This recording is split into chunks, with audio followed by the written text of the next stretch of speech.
I was training for the New York Marathon a couple years ago, and I had to jog in all sorts of places far away from my house where I don't usually jog, like down by the river. You know, and you're on an 18, 20-mile run, you're gonna pee a lot. And I'm an outdoor pee girl, not a lady yet, so I'm still peeing wherever I need to. Anywhere, actually. So I'm jogging along, and there was great vegetation. I'm usually a fern girl, but the ferns had sort of turned brown. But there were these great leaves down by the river, big ones. They were not poison ivy because I could see it. It was everywhere, and I wasn't going to get myself in trouble. But these big leaves, they were so handy that I would stop, wipe. Oh, perfect. The end of the run, I'm like, I'm itchy. This is pretty. Okay, now I'm really itchy. Okay. And I had to get on a plane and go to Bucknell University to speak to 500 students about healthy sex, which includes vaginal respect, vaginal health, and vaginal awareness. So on stage, even though I bought all sorts of products to fight, I'm at the CVS buying all sorts of products to like help and soothe. But the whole time I'm giving my talk, I am focused on my own itchy vagina. I cannot be stopped. I'm like grabbing the seam, trying to work it.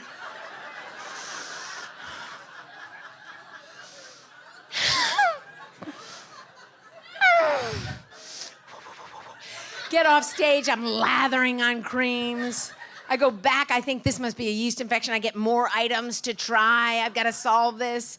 And I had to call home. I had no one to talk to and process, so I called Bruce, but who answers but my 9-year-old son? And I can't help it, I've got to tell him about my itchy vagina. And he puts the phone in. Mom thinks she's got an itchy vagina, yeasty beastie. Yeah, go ahead. Perhaps I've been a little aggressive on the comfort with the vagina word with the family. So then I get home and I walk in the door a couple days, the next day I flew home and I walk in the door and they all bust into the mudroom and they say, "How's your itchy vagina?" This was a mistake. I'll replay. Let's go back, rewind. Oh. So I still wasn't solving it, and I was very busy, and so I'm like, what should I do? I can't get to the doctor. I can't get to the midwives. I can't get to anyone at this point. I've got so much I've got to do.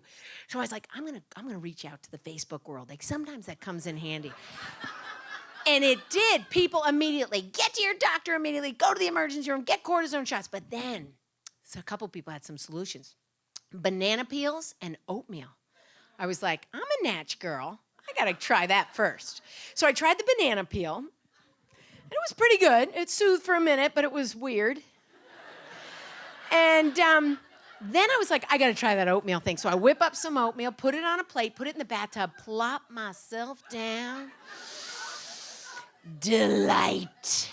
It was such relief. It was perfect. Except I had a really long list of things I needed to get done, and I'm sitting in the bathtub on a paper plate filled with oatmeal. And then I came up with a great idea. What if I got big girl diapers, loaded them up with oatmeal? Clever. I think I'm brilliant. I think I might patent this. I'm like, this is amazing. And I remember being at DHMC, they had these sort of diaper pads that you'd crack that were cool and was like an ice pack on you. It was like delight. This was the oatmeal version. I thought, this is awesome. So I head to CVS. And of course, I run into 12 people I know. Suzanne wasn't there that day, which I could have asked her a few things. But it was all my other friends like, hi, yeah, get my diapers. Yes, sorry. It's my aisle. Here I am. Now, the thing about the diaper aisle, it's really overwhelming. A lot of style, different styles, sizes, men's, women's, different brands. You're like, oh, okay, do I want to spend that much? Oh, I'm trying, but I'm trying to talk to people while they're in the thing. So finally, I grab my box of diapers and I get in line. And while I'm standing in line, I'm like, this is so clever that I think I have to tell the CVS people because they could help a lot of people. Because some other people must come in here and they're gonna need some soothing, and I think I'm gonna tell them. So I'm so proud of myself, and of course I've got my big box of diapers, answering more friends coming in. Hey, yeah. So I set it down, and I, of course, because I'm sort of shy and I don't want to offend anyone, I whisper to her. I say, you know what I'm gonna do with these diapers? Because I have poison ivy or something in my crotch. Think of all your CVS clerks.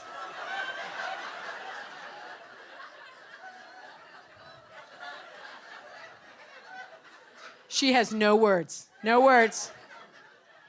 She doesn't even ask me for my little red card. She sends me on my way. Didn't give you the all, here's your CVS cash talk, and that big long train. No, she's just like, get out. Shoo, shoo. Calling the police if that woman comes back in here. Bad judgment, but I got my oatmeal in my diaper. Now I come home, and props. Got the wrong size.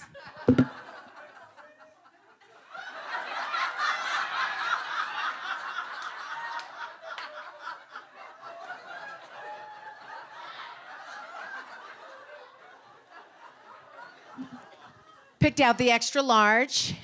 Could fit Vince Wilfork, 325-pound nose tackle for the Patriots. But I'm not going back to CVS. I'm rocking the big boys, okay? Yeah. So my kids are laughing hysterically. They love it. They're like, this is awesome. They said, will you put the diapers away when our friends come over? Of course. Fair enough. Fair enough, right? So I load up my diaper, and I roll down the edges, and it fit. And I'm like, handy. Put on my loose pants, my jammy pants, and I am crinkling around the house. I am doing dishes. I am checking email. I am doing laundry. Crinkle, crinkle. Yes, yes. No itch. Rocking these things. I love them. I can't believe it. Next morning, I'm making oatmeal. The kids come in. They're like, is that for breakfast or is that for your vagina?